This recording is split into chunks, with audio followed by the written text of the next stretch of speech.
नमस्कार, आपका फिर से हमारे चैनल पर स्वागत है।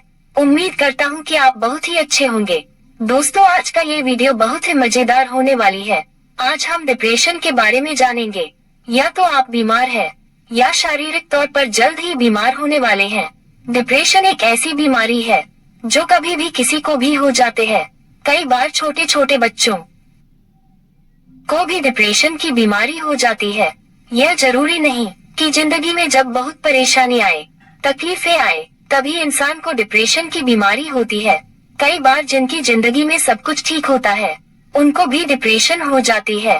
तो आइए जानते हैं कि डिप्रेशन के लक्षण क्या हैं और इसे ठीक कैसे कर सकते हैं।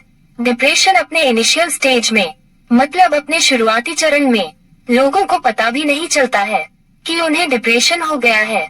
इसका सबसे पहला लक्षण तो यह है निराशा, उदासी, काम में मन नहीं लगना। जिन लोगों को डिप्रेशन की बीमारी होती है ना, वह हमेशा उदास रहते हैं, हमेशा निराश रहते हैं। उन्हें कोई चीज खुश नहीं कर पाती। थोड़ी देर के लिए निराश होना, उदास होना मनुष्य का स्वभाव है, वह प्राकृतिक है। लेकिन कोई इंसान अपनी निराशा से, अपनी उदासी से बाहर ही ना आ पाए तो वो एक बीमारी का रूप ले लेती है।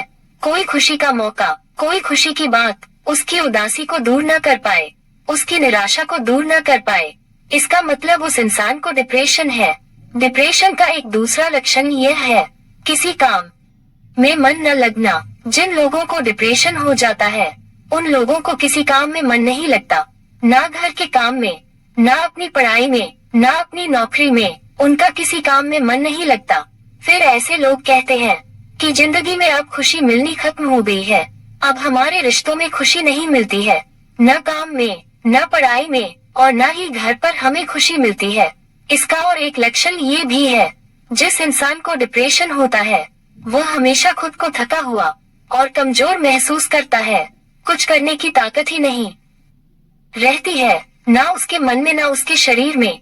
और यहाँ तो ऐसा होता है कि उसे भूख लगना ही बंद हो जाती है, जिसकी वजह से उसका वजन गिरना शुरू हो जाता है। और कुछ केस में ऐसा होता है कि कुछ लोगों को बहुत ज्यादा भूख लगने लगती है, जिसकी वजह से वह बहुत ज्यादा खाते हैं और उनका वजन बढ़ने लगता है। डिप्रेशन का असर नींद में पड़ता है। कई लोगों को ठीक से नींद नहीं आती, बिस्तर पर लेटे हुए घंटों तक और सो नहीं पाते, और नींद आने के बाद भी बार बार नींद टूटती रहती है। चैन की, सुकून की नींद नहीं ले पाते हैं। अब ये डिप्रेशन आता क्यों है? इसके दो कारण होते हैं। एक कारण तो यह है कि ब्रेन में कुछ केमिकल रिएक्शन होते हैं, जिसकी वजह से लोगों को डिप्रेशन की बीमारी होती है। और दूसरा कारण यह है, कई लोगों की जिंदगी में न कुछ निगेटिव घटना घट जाते हैं, कुछ दुखद घटना घट जाती है, कुछ उनके साथ बुरा हो जाता है, जिसको लेकर उनका जिंदगी के लिए नजरिया ही बदल जाता है। वो हर बात को नेगेटिव लेने लगते हैं, नेगेटिव सोचने लगते हैं, जिसकी वजह से वह डिप्रेशन में चले जाते हैं। और अब इसका इलाज क्या है? इसका एक इलाज तो यह है कि आप किसी मनोवैज्ञानिक के पास जाएं और कुछ मेडिसिन ले, दवाएं ले, जिससे आपके ब्रेन के केमिकल्स बैलेंस हो जाएं। और मैं उसे सही और इफेक्टिव रास्ता नहीं मानता हूँ। मैं आपको ये 7 बातें बता रहा हूँ जिससे आप बिना मेडिसिन के डिप्रेशन से बाहर आ सकते हैं और एक खुशहाल जिंदगी जी सकते हैं। सबसे पहले तो आप अपनी जिंदगी में कुछ गोल सेट करें।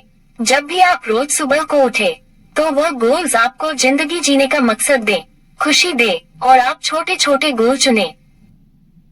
ऐसे गोल चुने जिन्हें आप कंट्रोल कर सकें, जिन्हें आप आसानी से मैनेज कर सकें, और जो रियलिस्टिक हो, काल्पनिक न हो। आप उन्हीं गोल्स को चुने जो आपके लिए आसान हो। और ऐसे गोल को करने से आपके भीतर एक कॉन्फिडेंस पैदा होता है, मजबूती पैदा होती है, जिससे आपके मन की शक्ति बढ़ने लगती है। दूसरा बात बहुत महत्वपूर्ण है, आप अपने दिमाग को ना पास्ट में दौड़ाए, ना फ्यूचर में दौड़ाए। बार बार इस चीज की प्रैक्टिस करते रहें कि आपका माइंड, आपका मन वर्तमान में रहे।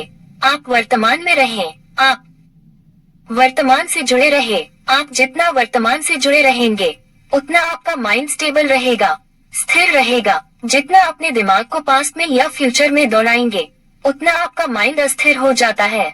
इसलिए यह बहुत जरूरी है कि आप अपने मन को वर्तमान में लगाए रखिए। और तीसरा काम आप ये करें कि दिन में कम से कम 1 घंटा ऐसे काम के लिए निकालें जो काम आपको अच्छा लगता है, जो आपकी हॉबी हो, चाहे म्यूजिक सुनना हो, चाहे म्यूजिक सीखना हो, चाहे डांस सीखना हो, चाहे किताबें पढ़ना हो, चाहे क्रिकेट खेलना हो, चाहे लूडो खेलना हो। जरूरी नहीं कि हर चीज फाइनेंशियल हमारे लिए बेनिफिट हो। कई चीजें हमारे लिए फाइनेंशियल बेनिफिट नहीं होती है, पर मेंटली और इमोशनली हमारे लिए बहुत बेनिफिट होती है, हमें बहुत फायदा पहुंचाती है। तो इसीलिए आप कम से कम दिन में 1 घंटा ऐसे निकालें। जो काम आपको अच्छा लगता है वो काम जरूर करें। चौथी बात यह है कि आप लोगों को सर्विस दें। जब आपकी वजह से लोगों को सर्विस मिलती है, कुछ बेनिफिट मिलता है, तब आपको खुद से प्यार होने लगता है। डिप्रेशन क्या है? डिप्रेशन का मरीज खुद से प्यार नहीं करता है, वो खुद को पसंद नहीं करता है। लेकिन जब आपकी वजह से दूसरे लोगों की जिंदगी में खुशियाँ आती है, बेनिफिट्स होता है, तो उससे आप खुद को प्यार करने लगते हैं, आप खुद को अच्छा महसूस करने लगते हैं। पांचवी बात, आप रोज एक्सरसाइज करें और अच्छा खाना खाएं, अच्छा फूड खाएं। जब आप रोज एक्सरसाइज करते हैं तो उससे आपका शरीर ठीक होने लगता है, और शरीर ठीक होने से उसका असर आपके मन पर भी आता है।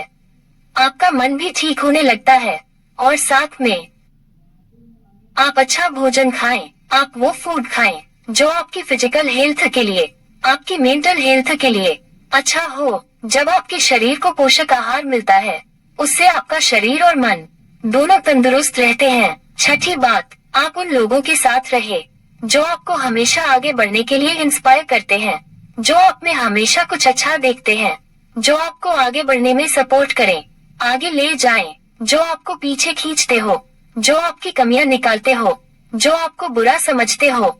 उन लोगों से आप खुद को दूर कर दें और उन लोगों के संग में रहे जो आपको एक बेहतर इंसान बनाते हैं, जो आपके मन को खुशी देते हैं।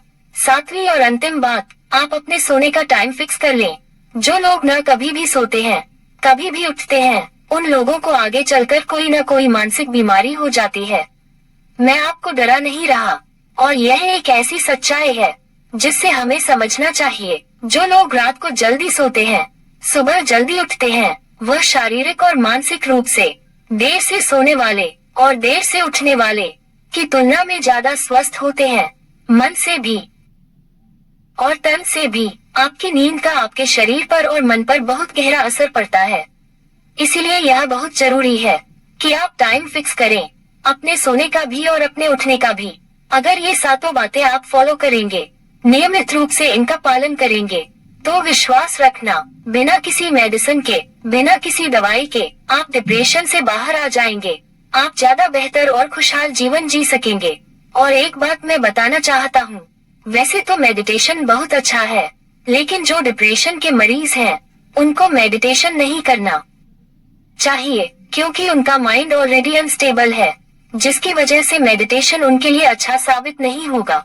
हाँ, अगर कोई शुरुआती स्टेज पे है तो वो ध्यान कर सकते हैं, लेकिन जिनको डिप्रेशन की तकलीफ इतनी ज्यादा बढ़ जाती है कि उन्हें सुसाइड की थॉट्स आती हैं, मरने के ख्याल आते हैं, कि इस जिंदगी को जीने से अच्छा है कि हम मर जाएं, जो इस तरह के विचार रखते हैं, उन लोगों को ध्यान या मेडिटेशन करने से बल्कि निगेटिव इफेक्ट होगा।